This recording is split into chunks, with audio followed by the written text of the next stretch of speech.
The World Health Organization declared a public health emergency over hundreds of deaths now linked to Ebola. The U.S. now restricting entry from Ebola-affected countries, including the Democratic Republic of Congo, Uganda, and South Sudan. And right now, Americans are impacted. German doctors treating an American doctor for Ebola after he contracted the virus in Africa. And the CDC says 6 other Americans are now being monitored for possible exposure right now.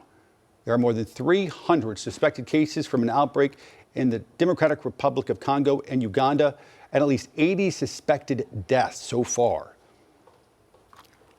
Well, if all of this sounds familiar, back in 2014, a Charlotte woman was one of the first Americans infected, a missionary worker named Nancy Wrightbull.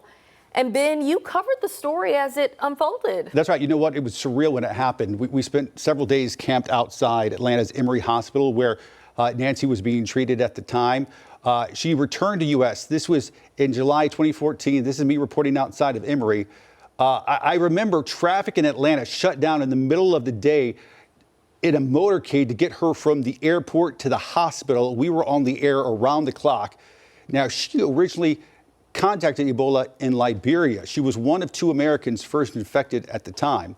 She was working with a Charlotte-based group. It's called SIM USA, still around to this day, as well as Samaritan's Purse, an organization we're all familiar with.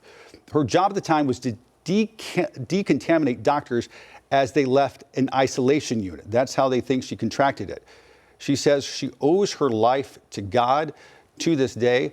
And at one point, she told us that she thought she was going to die. Oh my. It got that serious.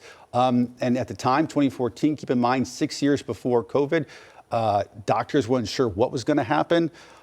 It was a very surreal period, not only for the world, but also for us here in Charlotte. It's quite a sight to see, and a reminder that things that happen in far corners of the world can affect us here at home. Right. COVID really showcased that. Very quickly. That's right.